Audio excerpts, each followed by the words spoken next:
दोस्तों, तहे दिल से स्वागत है आपका अपने YouTube channel LCP chemistry hub में। आज का ये जो पर्टिकुलर वीडियो सेशन है बड़ा ही इम्पोर्टेंट माइंड ब्लोइंग होने वाला है, क्योंकि इस पर्टिकुलर सेशन में अपना आज का टॉपिक होगा आवर्त सारणी पीरियोडिक टेबल। और यहाँ से जो पीरियोडिक टेबल के जो प्रॉब्लम्स है ये फ्रेम किए गए हैं एनसीईआरटी से। यहाँ पर जितनी भी प्रॉब्लम से आप डील करोगे टोटल प्रॉब्लम है वो किस पर बेस्ड है, एनसीईआरटी बेस्ड है। तो आज अपन डिस्कस करेंगे पीरियोडिक टेबल आवर्त सारणी के NCERT based super multiple choice question. और सबसे इंपॉर्टेंट थिंग क्या है इस वाले सेशन की, हिंदी मीडियम के स्टूडेंट हो अदरवाइज इंग्लिश मीडियम के स्टूडेंट हो, दोनों ही मीडियम के स्टूडेंट के लिए ये वाला वीडियो सेशन है वो बेनिफिशियल है, क्योंकि यहाँ पर जो भी प्रॉब्लम्स फ्रेम की गई है वो दोनों मीडियम में अवेलेबल है। तो वीडियो सेशन स्टार्ट होने से पहले वीडियो को लाइक कर दीजिए, एलसीपी केमिस्ट्री अभी यूट्यूब चैनल को सब्सक्राइब कीजिए और ज्यादा से ज्यादा शेयर कीजिए। तो आइए स्टार्ट करते हैं आज का टॉपिक के पीरियोडिक टेबल के प्रॉब्लम नंबर 1 से। और यहाँ पर जितनी भी प्रॉब्लम मेंशन कर रखी है वो एनसीईआरटी का कंक्लूजन है, लेकिन यहाँ पर आप ये बोल सकते हो कि एनसीईआरटी का निचोड़ है। तो यहाँ पर देखेंगे अपन पीरियोडिक टेबल के problem number 1। Greatest amount of energy involves in the for transformation of, लेकिन यहाँ पर आपको कुछ स्टेप्स है, रिएक्शंस है।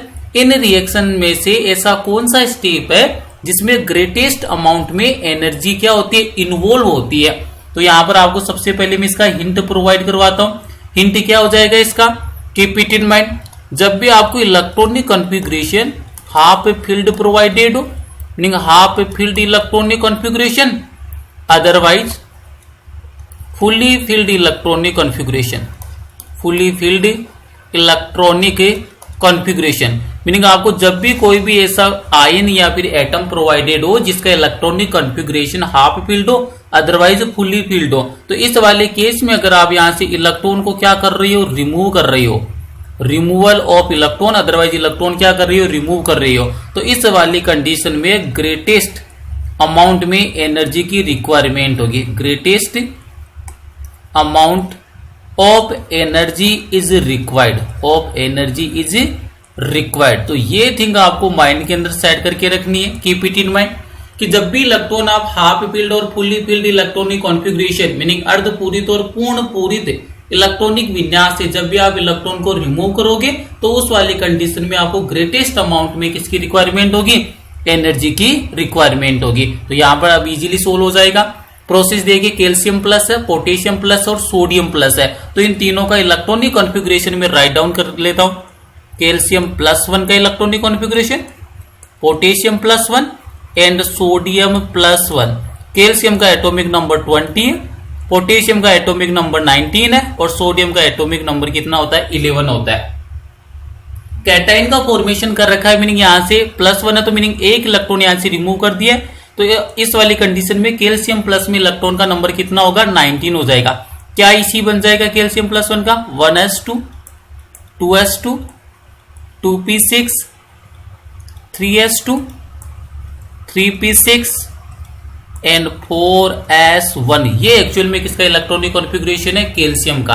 कैल्शियम +1 का, कैल्शियम +1 में इलेक्ट्रॉन का नंबर कितना हो जाएगा, 19। काउंट कर लीजिए, 2 2 4 16 2 12 है, 6 18 1 19। ये पोटेशियम +1 मोनोवेलेंट पोटेशियम है, मीनिंग यहाँ पर 19 इलेक्ट्रॉन होने चाहिए थे लेकिन +1 है, मीनिंग 1 इलेक्ट्रॉन क्या हो गया, रिमूव हो गया, तो इलेक्ट्रॉन का नंबर कितना रह जाएगा, 18 रह जाएगा।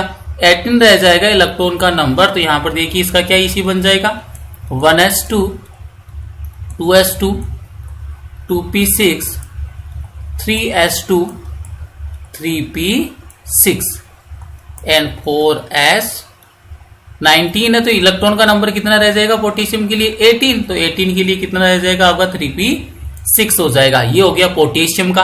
फिर बात करते हो सोडियम। सोडियम का एटॉमिक नंबर 11 है, सोडियम +1 में, लेकिन सोडियम +1 में भी इलेक्ट्रॉन का नंबर कितना है, 10, तो 10 के लिए क्या इसी बन जाएगा, 1s2 2s2 2p6। ये एक्चुअल में किसका हो गया, सोडियम +1 का। अब आपको यहाँ पर हिंट मैंने पहले ही प्रोवाइड करवा दिया, ये ट्रिक है इस वाले क्वेश्चन को सोल्व करने के लिए। कि जब भी आपको ग्रेटेस्ट अमाउंट में एनर्जी रिक्वायरमेंट कहां पर होगी, जहां पर भी इलेक्ट्रॉन को आप रिमूव करोगे हाफ फिल्ड और फुल्ली फिल्ड इलेक्ट्रॉनिक कॉन्फ़िगरेशन से। कैल्शियम के केस के अंदर अब आप डील करोगे तो कैल्शियम के केस में इलेक्ट्रॉन कहां से रिमूव होगा, कैल्शियम +1 के केस में 4s1 से रिमूव होगा। पोटेशियम के केस में 3p6, मीनिंग ये वाला क्या हो गया फुल्ली फिल्ड, ये वाला क्या हो गया हाफ फिल्ड, ये हो गया हाफ फिल्ड, ये हो गया फुल्ली फिल्ड। और सोडियम +1 का केस देखोगे तो यहां पर भी कहां से इलेक्ट्रॉन रिमूव होगा 2p6, और 2p6 है तो मीनिंग ये भी क्या हो गया फुल्ली फिल्ड इलेक्ट्रॉनिक कॉन्फ़िगरेशन हो गया। अब यहां पर आप इजीली डील कर सकते हो कि सोडियम के डाउन साइड कौन आता है, पोटेशियम आता है। साइज किसका ग्रेटर है, जब भी आप ग्रुप में अप टू डाउन मूव करते हो, टॉप टू बॉटम मूव करते हो, साइज क्या होता है इंक्रीज होता है, साइज क्या होगा इंक्रीज। और अपन को पहले से पता है कि जो आयोनाइजेशन एंथैल्पी है, आयनन विभव है, वो क्या होता है व्युत्क्रमानुपाती होता है, इनवर्सली प्रोपोर्शनल होता है किसके साइज के। और किसी भी प्रोसेस के लिए आयोनाइजेशन एंथैल्पी की वैल्यू जितनी ग्रेटर होगी उसका साइज उतना ही क्या होगा मिनिमम होगा।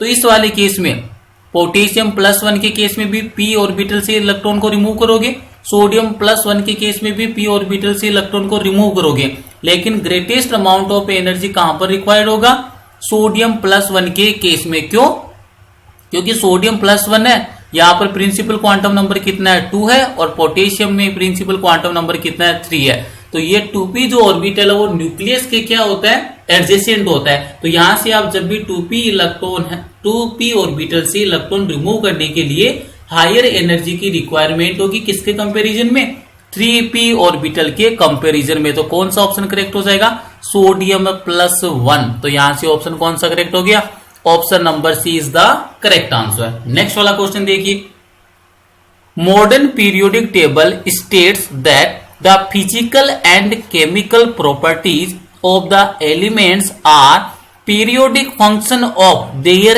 Atomic number, this is given by, meaning ये जो आपके मॉडर्न पीरियोडिक टेबल है उसका स्टेटमेंट है। स्टेटमेंट क्या है, आधुनिक आवर्त सारणी के अनुसार किसी तत्व के भौतिक व रासायनिक गुण उनके परमाणु क्रमांक के आवर्ती फलन होते। मतलब ये जो स्टेटमेंट है मॉडर्न पीरियोडिक टेबल का, कौन सा ऐसा साइंटिस्ट था जिसने ये वाला स्टेटमेंट है वो गिवन किया था। तो यहां से ये वाला स्टेटमेंट किसका है मोजले। तो यहां से ऑप्शन नंबर कौन सा करेक्ट हो जाएगा, option number B is the correct answer. Meaning जो हेनरी मोजले नाम का साइंटिस्ट था उसने ये स्टेटमेंट है वो गिवन दिया था। क्या स्टेटमेंट था, the physical and chemical properties of the elements are periodic functions of their atomic number. Next वाली प्रॉब्लम देखिए, प्रॉब्लम नंबर 3। जितनी भी प्रॉब्लम्स है वो एनसीईआरटी पर बेस्ड है, जो कि आपकी जेईई मेन और एडवांस और नीट एग्जाम के लिए वेरी वेरी हेल्पफुल है। प्रॉब्लम नंबर 3 से डील करते हैं। Incorrect statement is are, meaning यहां से आपको 4 स्टेटमेंट गिवन है और इन 4 स्टेटमेंट में से आपको जो इनकरेक्ट स्टेटमेंट है मीनिंग असत्य कथन है उसको आइडेंटिफाई करना है। पहला स्टेटमेंट देखिए, maximum element containing group is 3rd, meaning जो मैक्सिमम एलिमेंट है मॉडर्न पीरियोडिक टेबल का ऐसा ग्रुप या ऐसा समूह जिसमें मैक्सिमम नंबर में एलिमेंट तत्व उपस्थित है, कौन सा होता है 3rd होता है। मीनिंग ये वाला तो क्या हो गया करेक्ट स्टेटमेंट है।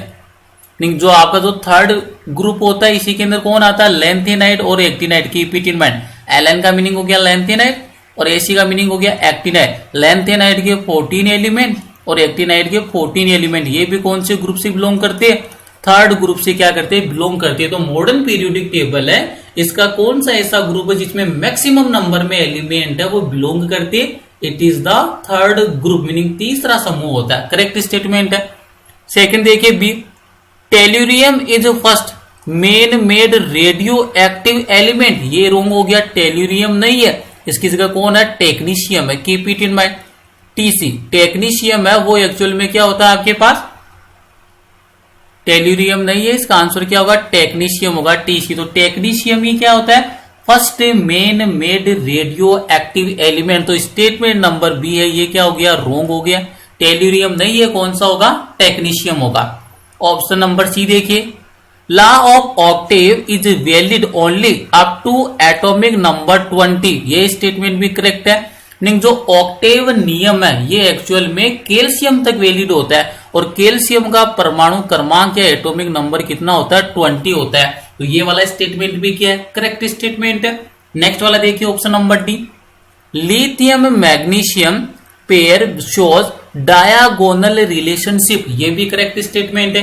लिथियम और जो मैग्नीशियम है इनके मिड में कौन सा रिलेशनशिप होता है, डायगोनल रिलेशनशिप प्रेजेंट होता है। जो वन पीरियड है वो सेकंड वाले पीरियड के नेक्स्ट वाले एलिमेंट के साथ प्रॉपर्टीज में क्या शो करता है, सिमिलरिटीज शो करता है, समानता दर्शाता है। इसी को आप क्या बोलते हो, डायगोनल रिलेशनशिप बोलते हो। प्रॉब्लम क्या थी, असत्य कथन पहचाना जाना था। इनकरेक्ट स्टेटमेंट कौन सा हो गया, बी। तो बी देख लीजिए कौन सा हो जाएगा, only B, meaning option number D is the correct answer. Next वाली प्रॉब्लम देखिए, reactivity of S block elements increases as we go down to group due to mainly in, ये इंपॉर्टेंट थिंग है। तो इससे रिलेटेड मैं आपको कुछ point भी मेंशन करवाता हूं। जब भी आप बात करते हो एस ब्लॉक के एलिमेंट की, कौन से ब्लॉक के एलिमेंट की, एस ब्लॉक के एलिमेंट, और एस ब्लॉक एलिमेंट इससे मेनली कौन से एलिमेंट्स यहां से बिलोंग करते हैं, मेटल्स। एस ब्लॉक के अंदर कौन से आते हैं, मेटल्स बिलोंग करते हैं। और जब भी आपको बात करते हो रिएक्टिविटी की, रिएक्टिविटी है वो आपको ध्यान रखने की मेटल के केस में वो डिसाइड किसके थ्रू होती है, आयोनाइजेशन एंथैल्पी के थ्रू डिसाइड होती है। Keep it in mind, S block है तो एस ब्लॉक के एलिमेंट की जो रिएक्टिविटी, एस ब्लॉक है तो एस ब्लॉक के एलिमेंट की जो रिएक्टिविटी है वो एक्चुअली क्या होती है, इनवर्सली प्रोपोर्शनल होती है आयोनाइजेशन एंथैल्पी के। Keep it in mind, in the case of S block element the reactivity is inversely proportional to ionization enthalpy, and we know that when we move from top to bottom in a group then ionization enthalpy is decreases, so reactivity of S block element will be increases। जब भी आप S block के अंदर एक समूह में top to bottom, ऊपर से नीचे की ओर मूव करते हो तो वहां पर आयोनाइजेशन एंथैल्पी, आयनन विभव वो घटता है, और उसी के परिणाम स्वरूप उसी के रिजल्टेंट क्या होता है, रिएक्टिविटी, मतलब अभिक्रियाशीलता में क्या होती है, वृद्धि होती है। तो ये थिंग तो किसके लिए होगी, एस ब्लॉक के तत्व के लिए होगी। सेकेंड वाली अगर आप बात करते हो हेलोजन फैमिली की, meaning 17 group element, 17 group element को आप क्या बोलते हो, हेलोजन्स बोलते हो। और हेलोजन्स क्यों बोल रहे हो, क्योंकि इन एलिमेंट की टेंडेंसी होती है सोल्ट फॉर्मेशन की, इसीलिए आप क्या बोलते हो, इनको हेलोजन्स बोलते हो। हेलोजन्स बोलने के पीछे रीजन क्या है, tendency to form salt, tendency to form salt. इस वाले ग्रुप में जितने भी एलिमेंट उनकी टेंडेंसी होती है सोल्ट फॉर्मेशन की, तो इसीलिए आप क्या बोलते हो, हेलोजन। और इस वाले केस में आपको ध्यान रखना है कि जो हेलोजन की जो रिएक्टिविटी है, reactivity of halogen is directly proportional two electron negativity. ये आपको थिंक माइंड के अंदर सेट करके रखनी है। और ये भी आप इजीली पता है कि जब भी आप किसी भी ग्रुप में टॉप टू बॉटम मूव करोगे, इलेक्ट्रॉन नेगेटिविटी क्या होती है, आपकी डिक्रीज होती है। और इलेक्ट्रॉन नेगेटिविटी डिक्रीज हो रही है तो जो रिएक्टिविटी है हेलोजन की, तो ये रिएक्टिविटी ऑफ हेलोजन भी क्या हो जाएगा, यहां से डिक्रीज हो जाएगा। तो दोनों के केस में अलग अलग थिंग है। एस ब्लॉक के केस में तो डिसाइडिंग फैक्टर कौन होता है रिएक्टिविटी का, आयोनाइजेशन एंथैल्पी, मतलब आयनन विभव। और हेलोजन ग्रुप के अंदर जो रिएक्टिविटी है वो उसको डिसाइड कौन करता है, इलेक्ट्रॉन नेगेटिविटी, दैट मीन्स विद्युत ऋणता। तो यहां से अब इजीली सोल्व हो जाएगा। एस ब्लॉक के लिए डिस्कस कर रहा है तो यहां पर जो रिएक्टिविटी है वो इंक्रीज होती है, क्यों, क्योंकि आयोनाइजेशन एंथैल्पी क्या होती है, डिक्रीज होती है। तो देख लीजिए कौन सा ऑप्शन करेक्ट हो जाएगा। एस ब्लॉक की अभिक्रियाशीलता समूह में नीचे जाने पर बढ़ती है, इसका कारण क्या हो जाएगा, आयनन ऊर्जा में कमी, मीनिंग डिक्रीजेज इन आयोनाइजेशन एंथैल्पी। तो ऑप्शन नंबर बी क्या हो जाएगा, यहां से करेक्ट आंसर हो जाएगा। नेक्स्ट प्रॉब्लम देखिए, नेक्स्ट प्रॉब्लम है प्रॉब्लम नंबर 5। जितनी भी प्रॉब्लम्स है सभी प्रॉब्लम्स है वो एनसीईआरटी बेस्ड है, मीनिंग जो एनसीईआरटी है उसका कंक्लूजन है chemical periodicity otherwise periodic table का। प्रॉब्लम नंबर 5 देखिए, arrange the following elements in the increasing order of their metallic character, meaning यहाँ पर जो भी आपको एलिमेंट्स गिवन है, इन एलिमेंट, इन तत्वों को उनके मेटेलिक कैरेक्टर मतलब धात्विक गुणों के बढ़ते हुए क्रम में आपको क्या करना है, अरेंज करना है। तो यहां से देखिए अरेंजमेंट का जो ऑर्डर आप देखोगे कि जो धात्विक गुण है या मेटेलिक कैरेक्टर है वो ग्रुप में अप टू डाउन मूव करने पर क्या होते हैं, इंक्रीज होती है, और पीरियड में लेफ्ट टू राइट मूव करने पर क्या होती है, डिक्रीज होती है। तो यहां से मैं आपको हिंट प्रोवाइड करवा देता हूं। जब भी आप बात करोगे मेटेलिक कैरेक्टर की, कीप इट इन माइंड, जब भी आपको डीलिंग किससे करनी है, मेटेलिक कैरेक्टर से डील करना है। तो मेटेलिक कैरेक्टर है तो इसका आपको ये पता होना चाहिए कि ग्रुप में किस टाइप से वेरिएबल होता है और पीरियड में किस टाइप से वेरिएबल होगा। हॉरिजॉन्टल लाइन को आप क्या बोलते हो, पीरियड्स बोलते हो। मॉडर्न पीरियोडिक टेबल में पीरियड्स का नंबर कितना होता है, 7 होता है। तो जो मेटेलिक कैरेक्टर है वो जब भी आप किसी भी पीरियड में लेफ्ट टू राइट मूव करते हो तो जो मेटेलिक कैरेक्टर है ये क्या होता है, डिक्रीज होता है। Keep it in mind, metallic जो कैरेक्टर है ये एक्चुअल में क्या होता है, डिक्रीज होता है इन ए ग्रुप। सेकेंड थिंग, अगर आप बात करोगे किसकी, ग्रुप में, और ग्रुप में आप मूवमेंट कहां पर करते हो, top to bottom, meaning up to down. तो इस वाले केस में जो मेटेलिक कैरेक्टर है वो क्या होता है, इंक्रीज होता है। मेटेलिक कैरेक्टर है ये क्या होता है, इंक्रीज होता है। तो keep it in mind, when we move in a group from top to bottom then metallic character will be increased, where is metallic character is decreases when we move in a period from left to right। तो ये आपको conclusion यहां से मिल गया कि जो metallic character है वो ग्रुप में तो क्या होता है, इंक्रीज होता है, और पीरियड के अंदर लेफ्ट टू राइट मूव करने पर क्या हो जाएगा, डिक्रीज हो जाएगा। तो कौन सा ऑप्शन यहां से करेक्ट हो जाएगा।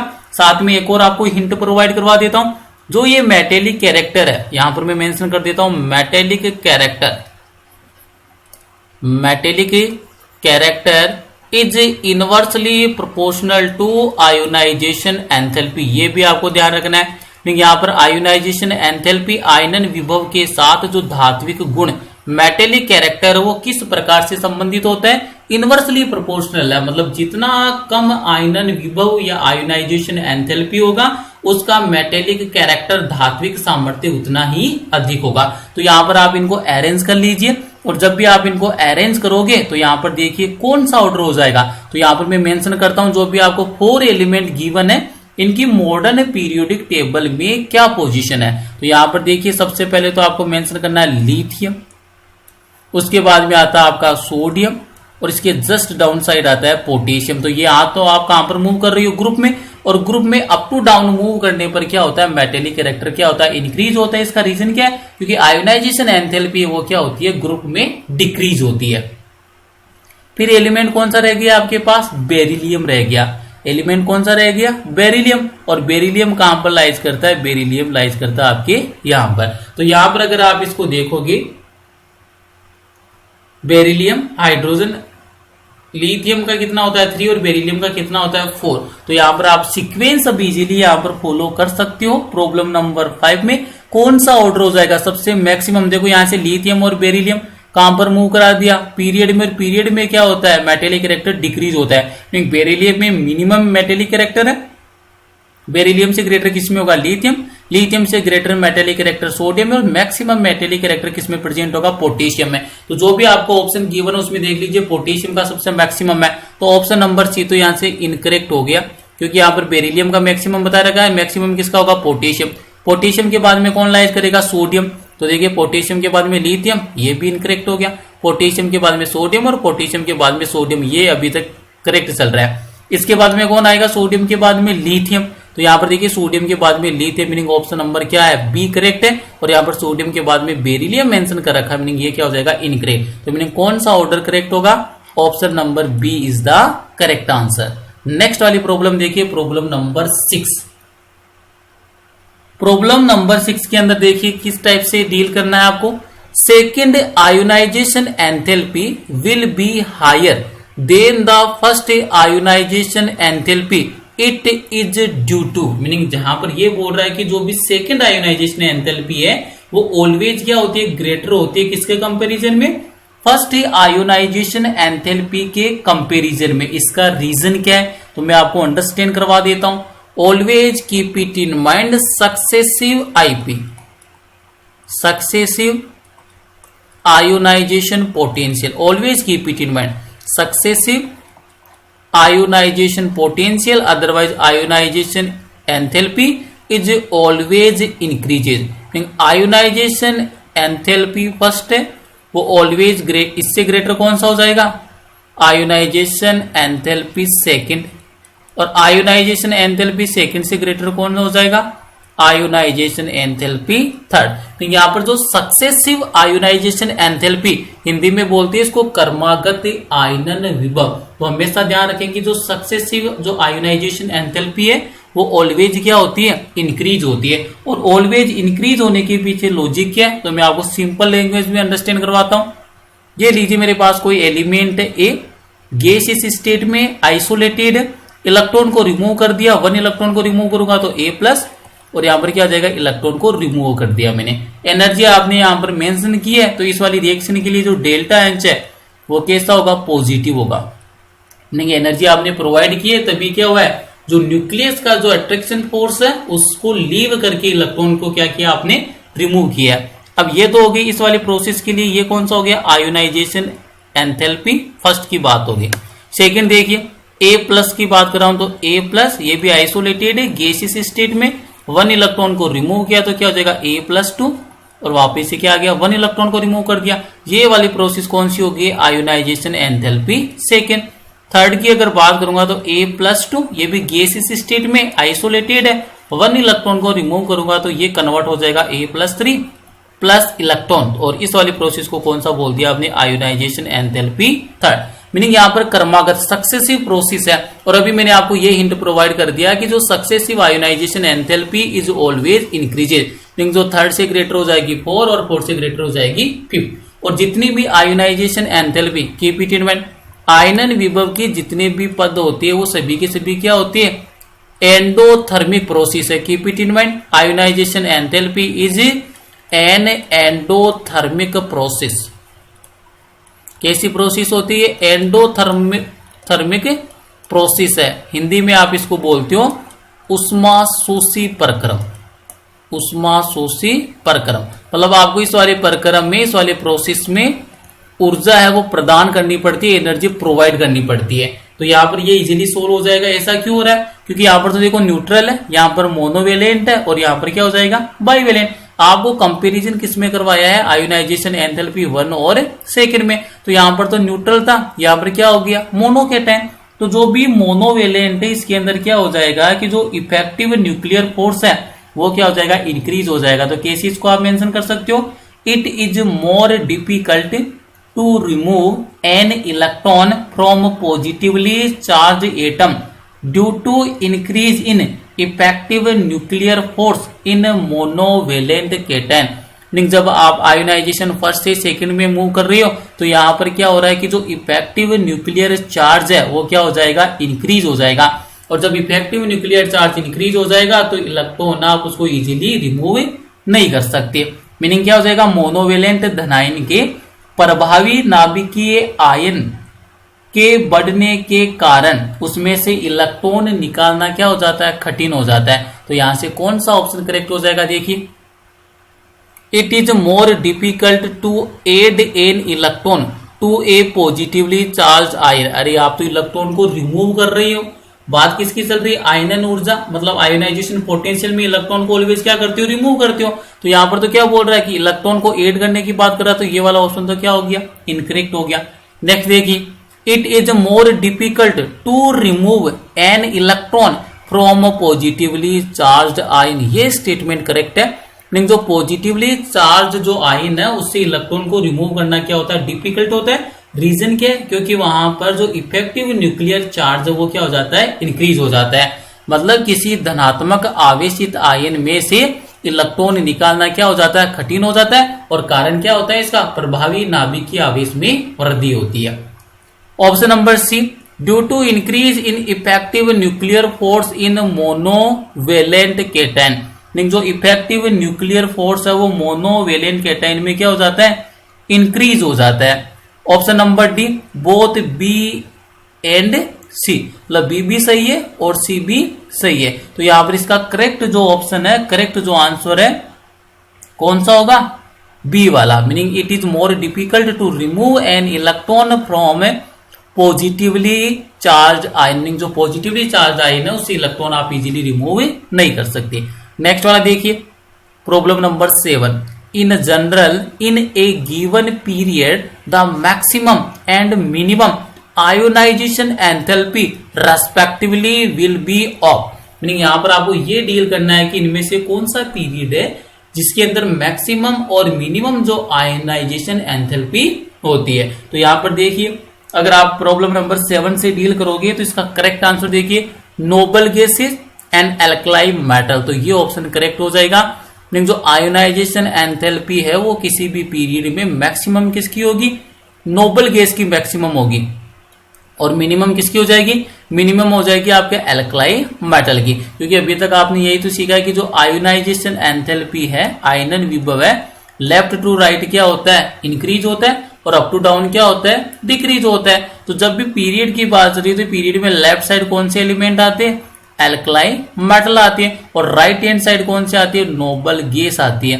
तो सबसे मैक्सिमम जो आयोनाइजेशन एंथैल्पी है वो किसका होगा, इनर्ट गैस का होगा, अदरवाइज नोबल गैस का होगा। क्योंकि आयोनाइजेशन एनर्जी पीरियड में क्या होती है, मूव होती है, तो मैक्सिमम किसका हो जाएगा, noble gas, otherwise inert gas, और मिनिमम किसका हो जाएगा, एल्कलाई मेटल का हो जाएगा। तो यहां पर देखो पहला कौन सा बोला, मैक्सिमम, तो मैक्सिमम कौन सा है, नोबल गैस, मिनिमम किसका हो जाएगा, एल्कलाई मेटल। तो यहां पर ऑप्शन नंबर कौन सा हो गया, A is the correct answer. Option number B नहीं बोलना है क्योंकि यहां पर प्रॉब्लम में देखिए रेस्पेक्टिवली बोल दिया, नहीं पहले मैक्सिमम का मेंशन करना है उसके बाद में मिनिमम।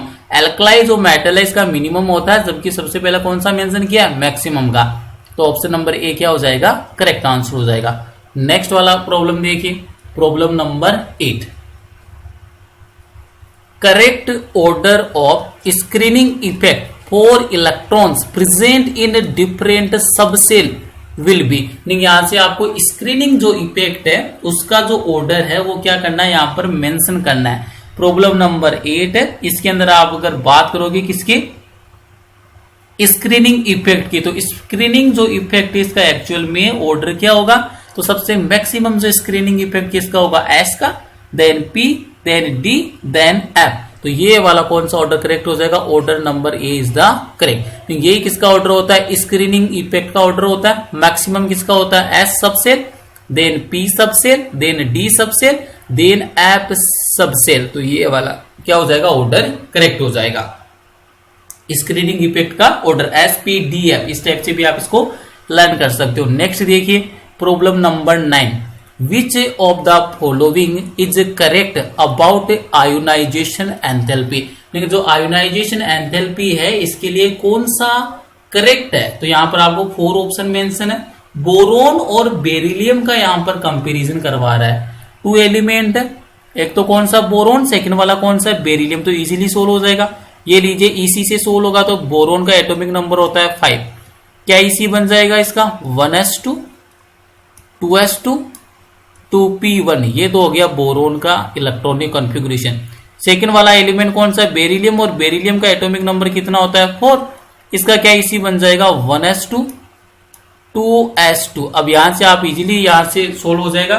बेरिलियम के केस में आपको इलेक्ट्रॉन कहां से रिमूव करना पड़ेगा, 2s ऑर्बिटल से, और 2s ऑर्बिटल केस से ऑलरेडी फुली फिल्ड है। लेकिन बोरोन के केस में आपको इलेक्ट्रॉन कहां से रिमूव करना पड़ेगा, 2p1 से, और 2p1 केस है फुली फिल्ड और हाफ फिल्ड नहीं है। तो एक बात तो कंफर्म हो गई कि जो बोरोन के कंपैरिजन में बेरिलियम है इसका जो आयोनाइजेशन पोटेंशियल क्या होगा, ग्रेटर होगा। तो किसका ग्रेटर हो जाएगा, बेरिलियम है इसका क्या हो जाएगा, ग्रेटर हो जाएगा। तो प्रॉब्लम नंबर 9 ऑप्शन नंबर कौन सा करेक्ट हो जाएगा, सी करेक्ट हो जाएगा। जो बेरिलियम है इसका जो आयोनाइजेशन पोटेंशियल, आयनन विभव है, बोरोन के कंपैरिजन में क्या होता है, ग्रेटर होता है। इसी से इजीली सोल्व हो जाएगा। नेक्स्ट वाला प्रॉब्लम देखिए problem number 10।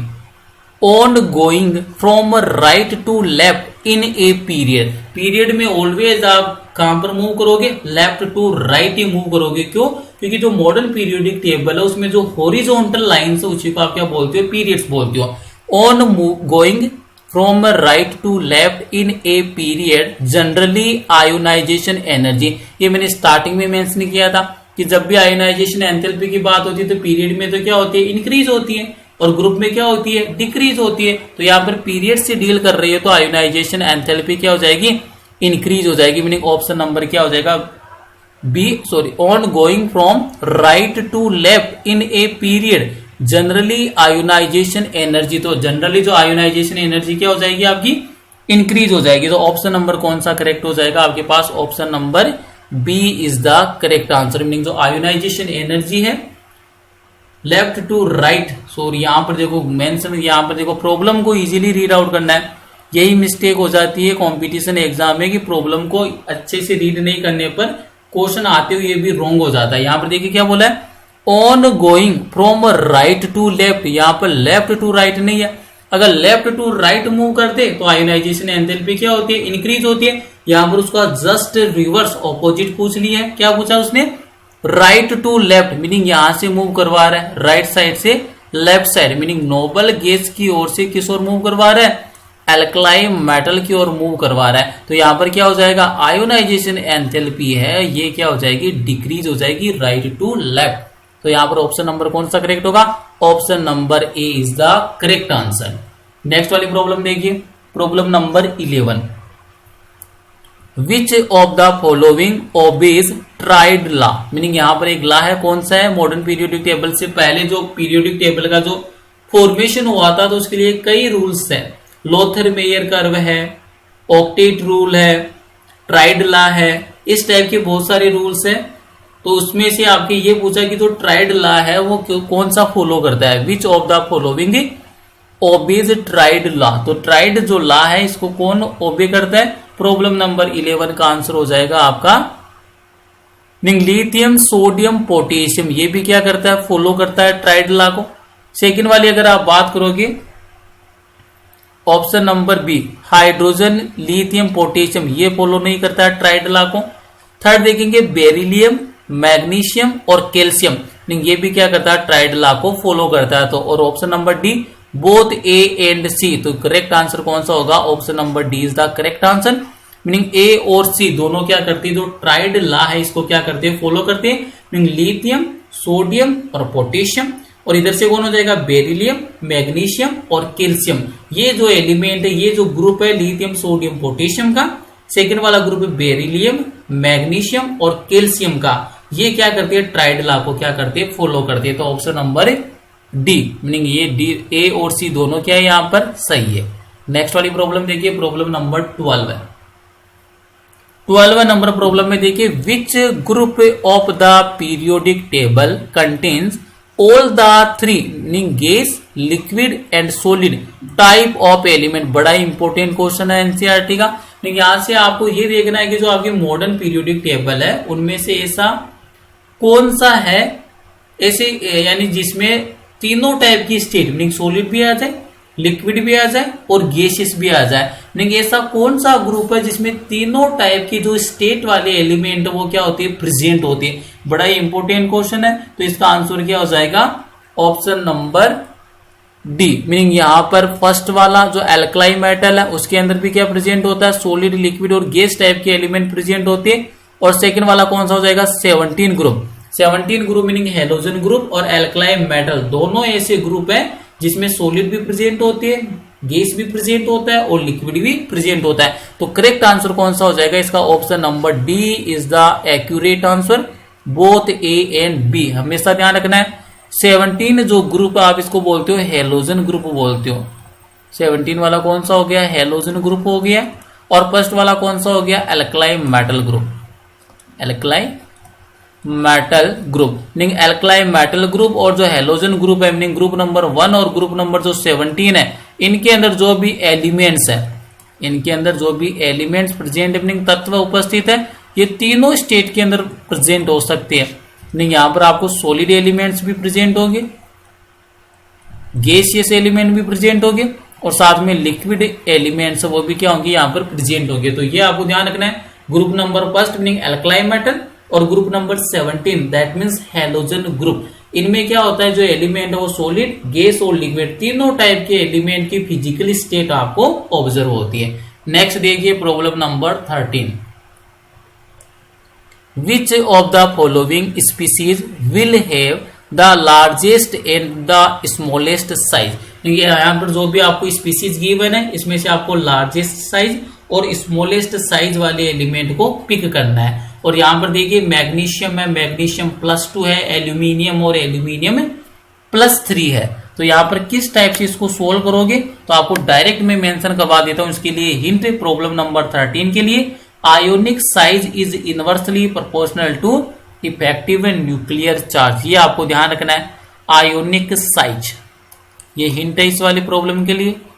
Ionic size, ionic size is inversely proportional to effective nuclear charge. ये लीजिए मेंशन कर दिया मैंने, इफेक्टिव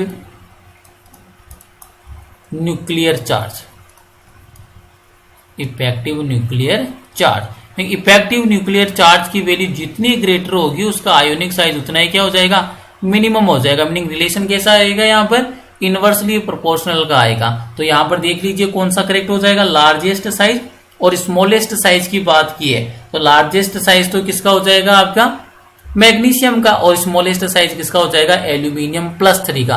तो देख लीजिए कौन सा ऑप्शन हो जाएगा, option number C is the correct answer. ऐसा क्यों बोल रहा हूं मैं, तो यहाँ पर देखिए इनका अरेंजमेंट, ये होता है मैग्नीशियम और इस साइड प्रेजेंट होता है आपका एल्यूमिनियम। क्लियर है। अब यहां से देखेंगे तो मैग्नीशियम और मैग्नीशियम +2, मैग्नीशियम का एटॉमिक नंबर है 12 है, एल्यूमिनियम का है 13। इससे अगर आयोनिक फॉर्म में आप मैग्नीशियम +2 का फॉर्मेशन करो तो Mg+2 और एल्यूमिनियम 3 इलेक्ट्रॉन का डोनेशन करके किसमें कन्वर्ट हो जाता है, Al+3 में कन्वर्ट हो जाता है। अब आपको यहां से डील करना, तो सबसे पहले तो ये देखिए मैग्नीशियम और एल्यूमिनियम, यहाँ पर मूवमेंट किस साइड हो रहा है, मूवमेंट हो रहा है आपके पीरियड में। और पीरियड में क्या होता है कि जो जेड इफेक्टिव है वो क्या होता है, इंक्रीज होता है। और जेड इफेक्टिव इंक्रीज होगा तो एटॉमिक साइज या आयोनिक साइज क्या हो जाएगा, डिक्रीज हो जाएगा।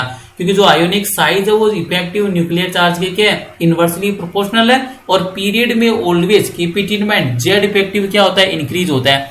मीनिंग जब भी आप लेफ्ट टू राइट मूव करोगे पीरियोडिक टेबल के पीरियड में तो यहाँ पर कौन इंक्रीज होता है, Z effective. Meaning effective nuclear charge क्या होता है, इंक्रीज होता है। और इफेक्टिव न्यूक्लियर चार्ज इंक्रीज होगा तो साइज क्या हो जाएगा, डिक्रीज हो जाएगा।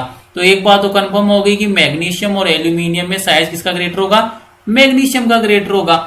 आयोनिक फॉर्म बन गया तो यहाँ पर तो इलेक्ट्रॉन को रिमूव कर दिया, और इलेक्ट्रॉन को रिमूव कर दिया जो न्यूक्लियस का इलेक्ट्रोस्टैटिक फोर्स ऑफ अट्रैक्शन है इलेक्ट्रॉन पर वो क्या हो गया, इंक्रीज हो गया। और जब भी न्यूक्लियस और इलेक्ट्रॉन के मिड में अट्रैक्शन फोर्स इंक्रीज होता है तो साइज क्या हो जाएगा, डिक्रीज हो जाएगा। तो यहाँ से मैग्नीशियम और मैग्नीशियम +2 के कंपेरिजन में भी साइज किसका ग्रेटर होगा, मैग्नीशियम का ग्रेटर होगा। तो यहाँ से लार्जेस्ट साइज तो किसका आ गया, मैग्नीशियम का। सेकेंड थिंग रही है वो आपके पास स्मॉलेस्ट साइज। अब ये तो पता आपको स्मॉलेस्ट साइज किसका होगा, एल्यूमिनियम का। लेकिन एल्यूमिनियम के भी 2 टाइप है एल्यूमिनियम, एक तो न्यूट्रल है, सेकंड वाला कौन सा है, +3 में है। तो यहाँ पर एल्यूमिनियम में अगर आप न्यूट्रल वाले को देखोगे, एल्यूमिनियम न्यूट्रल को, तो यहाँ पर इसका जेड मीनिंग जो एटॉमिक नंबर कितना है, 13 है। और इसमें इलेक्ट्रॉन का नंबर भी कितना है, 13 है। लेकिन जब बात करोगे आप एल्यूमिनियम +3 की, तो ये लीजिए मैं मेंशन करता हूं एल्यूमिनियम +3। तो इस वाले केस में जो जेड की वैल्यू तो आज भी कितनी है, 13 है। मीनिंग एटॉमिक नंबर कितना है, 13 है। लेकिन इलेक्ट्रॉन का नंबर कितना रह जाएगा, 10 रह जाएगा, क्योंकि 3 इलेक्ट्रॉन है एल्यूमिनियम ने क्या कर दिया, डोनेट कर दिए। इलेक्ट्रॉन का नंबर डिक्रीज हो रहा है, तो जब भी इलेक्ट्रॉन का नंबर डिक्रीज होगा न्यूक्लियस का जो अट्रैक्शन फोर्स है इलेक्ट्रॉन पर क्या हो जाएगा, इंक्रीज हो जाएगा। और जब भी न्यूक्लियस का अट्रैक्शन फोर्स इंक्रीज होता है तो साइज क्या होता है, डिक्रीज हो जाता है। तो एल्यूमिनियम के कंपेरिजन में एल्यूमिनियम +3 है, इसका जो एटॉमिक साइज या आयोनिक साइज क्या होता है, लेसर होता है। तो यहां से स्मॉलेस्ट साइज किसका हो जाएगा, एल्यूमिनियम है +3 का। नेक्स्ट वाली प्रॉब्लम देखिए, प्रॉब्लम नंबर 14। प्रॉब्लम नंबर 14 के अंदर मेंशन है the formation of the oxide ion. Oxide का मीनिंग क्या है, O-2 require first an exothermic and then an endothermic step as shown below. Meaning यहां पर जो भी आपको O-2 का फॉर्मेशन करना, तो इसकी जो फर्स्ट स्टेप है वो तो कैसी होती है, एक्सोथर्मिक, और सेकंड स्टेप क्या होती है, एंडोथर्मिक। तो इसको मैं आपको डिटेल में अंडरस्टैंड करवाता हूं। ये लीजिए आपके पास ऑक्सीजन है, आइसोलेटेड फॉर्म में, मीनिंग विदाउट एनी बॉन्डिंग, और गैसियस स्टेप में है। यहां पर आपको क्या करें, एक इलेक्ट्रॉन को आपने इसमें क्या कर दिया, ऐड कर दिया। एक इलेक्ट्रॉन को ऐड करने के लिए एनर्जी यहां से रिलीज होगी, और यहाँ पर किसका फॉर्मेशन हो जाएगा, O-1 गैसियस स्टेट का फॉर्मेशन हो जाएगा। सेकंड थिंग देखिए, अब क्या कर रहे हो आप, O नेगेटिव गैसियस स्टेट में विदाउट एनी बॉन्डिंग है, मीनिंग आइसोलेटेड है, इसमें वापस से आप एक इलेक्ट्रॉन को ऐड कर रहे हो। तो जब भी आप 1 इलेक्ट्रॉन को ऐड करोगे तो ये किस में कन्वर्ट हो जाएगा, O-2 में कन्वर्ट हो जाएगा गैसियस स्टेट में। अब इंपॉर्टेंट थिंग क्या है, इस वाली प्रोसेस को आप बोलते हो इलेक्ट्रॉन एफिनिटी बोलते हो। इस वाली प्रोसेस को आप क्या बोलते हो, इलेक्ट्रॉन एफिनिटी। तो यहां पर मैंने मेंशन कर दिया इलेक्ट्रॉन एफिनिटी, ये तो हो गया फर्स्ट, और इलेक्ट्रॉन एफिनिटी ये हो गया आपके पास सेकंड। अब इंपॉर्टेंट थिंग क्या है, इलेक्ट्रॉन एफिनिटी की जो फर्स्ट प्रोसेस है ऑलवेज कैसी होती है, एक्सोथर्मिक होती है। लेकिन फर्स्ट प्रोसेस के लिए ऑलवेज डेल्टा एच कैसा होगा, नेगेटिव होगा। लेकिन फर्स्ट के बाद में जितनी भी इलेक्ट्रॉन एफिनिटी की प्रोसेस है वो ऑलवेज कैसी होती है, एंडोथर्मिक, मीनिंग डेल्टा एच की वैल्यू क्या आएगी, पॉजिटिव आएगी। ये आपको माइंड के अंदर सेट करके रखना पड़ेगा कि जो इलेक्ट्रॉन एफिनिटी है, मतलब जो इलेक्ट्रॉन बंधुता है, उसका जो प्रथम पद मतलब जो फर्स्ट स्टेप है वो तो कैसा होता है, एक्सोथर्मिक होता है, मतलब उष्माक्षेपी होता है। लेकिन उसके जो नेक्स्ट वाले स्टेप है वो ऑलवेज कैसे होते हैं, उष्माशोषी होते हैं, मतलब एंडोथर्मिक होती है। तो यहाँ पर रीजन क्या हो जाएगा, देखो रीजन आपको इजीली पता चल जाना चाहिए। रीजन में क्या आ जाएगा, एनाइन है, और एनाइन में आप किसका एडिशन कर रहे हो, इलेक्ट्रॉन का। यहाँ पर भी नेगेटिव चार्ज है, यहाँ पर भी नेगेटिव चार्ज है, मीनिंग सेम चार्ज के मिड में क्या होगा, रिपल्सन होगा। तो ये वाला इलेक्ट्रॉन है इजीली इस एनाइन से ऐड नहीं हो पाएगा। तो इसके लिए आपको क्या करना पड़ेगा, एनर्जी प्रोवाइड करनी पड़ेगी। तो एनर्जी प्रोवाइड कर रही हो, इसीलिए यहाँ पर प्रोसेस कैसा हो गया, एंडोथर्मिक प्रोसेस हो गया। तो यहाँ पर देखेंगे तो इसका करेक्ट आंसर कौन सा हो जाएगा, oxygen is more electron negative. ये वाली बात तो सही है कि ऑक्सीजन क्या होता है, मोर इलेक्ट्रॉन नेगेटिव है, लेकिन ये इसका एक्सप्लेनेशन नहीं है। ऑप्शन नंबर बी देखिए, O- ion has comparatively larger size than oxygen atom. ये भी सही है कि मीनिंग जैसे जैसे नेगेटिव चार्ज इंक्रीज होता है तो एटॉमिक साइज क्या होता है, इंक्रीज होता है, लेकिन ये इसका करेक्ट एक्सप्लेनेशन नहीं है। ऑप्शन नंबर सी देखिए, O negative ion will tend to resist the addition of another electron. ये स्टेटमेंट करेक्ट है। मीनिंग यहाँ पर O नेगेटिव मीनिंग पहले से उसके ऊपर एनाइनिक चार्ज है, मीनिंग नेगेटिव चार्ज है, और फिर भी आप किसका एडिशन कर रहे हो, इलेक्ट्रॉन का। और इनकमिंग जो इलेक्ट्रॉन है वो भी कैसा चार्ज पार्टिकल है, नेगेटिवली चार्ज है। तो नेगेटिव नेगेटिव के मिड में क्या होगा, रिपल्सन होगा। तो ये क्या करेगा, जो O नेगेटिव आयन है वो क्या करता है, रेजिस्ट करता है एडिशन ऑफ अनोदर इलेक्ट्रॉन को due to presence of electron repulsion. Clear है। तो यहां से ऑप्शन नंबर सी क्या हो जाएगा, करेक्ट आंसर हो जाएगा। मीनिंग O- आयन दूसरे इलेक्ट्रॉन को ग्रहण करने का क्या करता है, विरोध करता है, रेजिस्ट करता है, क्योंकि पहले से ऋणात्मक है और इनकमिंग इलेक्ट्रॉन है उस पर भी नेगेटिव चार्ज है, दोनों के मिड में क्या हो जाएगा, रिपल्सन हो जाएगा। तो इस रिपल्सन के अगेंस्ट आपको एनर्जी प्रोवाइड करनी पड़ेगी, इसीलिए ये वाला प्रोसेस कैसा होता है, एंडोथर्मिक। हमेशा ध्यान रखेंगे कि जो इलेक्ट्रॉन एफिनिटी का ऑलवेज फर्स्ट प्रोसेस तो कैसा होता है, एक्सोथर्मिक, और रिमेनिंग जो प्रोसेस है वो कैसे होंगे, एंडोथर्मिक होंगे। आज की क्लास का लास्ट क्वेश्चन देखिए, the screening effect of inner electrons on the nucleus causes. जो स्क्रीनिंग इफेक्ट है कौन से इलेक्ट्रॉन का, इनर इलेक्ट्रॉन मतलब आंतरिक इलेक्ट्रॉनों का, ऑन द न्यूक्लियस मतलब जो भी न्यूक्लियस है तो उस पर क्या प्रभाव उत्पन्न करेगा, मतलब नाभिक पर आंतरिक इलेक्ट्रॉनों का आवरण प्रभाव उत्पन्न करता है। क्या उत्पन्न करेगा, तो यहां पर देखिए, due to screening effect of inner electrons effective nuclear charge decreases. ये क्लियर थिंग है, मीनिंग जो इनर इलेक्ट्रॉन है वो क्या करेंगे, इफेक्टिव न्यूक्लियर चार्ज को क्या करेंगे, डिक्रीज करेंगे। और इफेक्टिव न्यूक्लियर चार्ज डिक्रीज हो रहा है तो आयोनाइजेशन पोटेंशियल भी क्या हो जाएगा, डिक्रीज हो जाएगा, क्योंकि अपन ने पहले ही अंडरस्टैंड कर लिया है कि जो आयोनाइजेशन एंथैल्पी है मतलब आयनन विभव है, is directly proportional to Z effective. Effective nuclear charge मतलब प्रभावी नाभिकीय आवेश के समानुपाती होता है आयनन विभव। और जब भी इनर इलेक्ट्रॉन्स की बात करोगे तो आंतरिक इलेक्ट्रॉन है, तो ये इनर इलेक्ट्रॉन्स क्या करते हैं, जेड इफेक्टिव को क्या करेंगे, डिक्रीज कर देंगे, मतलब प्रभावी नाभिकीय आवेश को क्या कर देंगे, कम कर देंगे। और जब प्रभावी नाभिकीय आवेश इफेक्टिव न्यूक्लियर चार्ज ही डिक्रीज हो गया तो उस वाली कंडीशन में जो आयोनाइजेशन एंथैल्पी है मतलब आयनन विभव है ये भी क्या हो जाएगा, डिक्रीज हो जाएगा। ऐसा क्यों हो रहा है, क्योंकि ionization enthalpy is directly proportional to Z effective. तो कौन सा करेक्ट हो जाएगा? A decrease in the ionization potential. तो statement number A is the correct answer. Meaning जो भी नाभिक पर आंतरिक इलेक्ट्रॉनों का जो आवरण प्रभाव है, स्क्रीनिंग जो इफेक्ट है, वो एक्चुअल में किसको डिक्रीज कर देगा? आयनन ऊर्जा में कमी कर देगा। Meaning A decreasement in the ionization potential. तो आज का सेशन यहीं पर फिनिश करते हैं। नेक्स्ट वाले सेशन में 15 क्वेश्चन फिर से लेकर आऊंगा मैं। Chemical periodicity and properties of elements है या पीरियोडिक टेबल के, वो भी कंप्लीटली बेस्ड होंगे एनसीईआरटी पर। अगर वीडियो में कुछ सीखने को मिला तो वीडियो को लाइक कीजिए, चैनल को सब्सक्राइब कीजिए और ज्यादा से ज्यादा शेयर कीजिए। Thank you.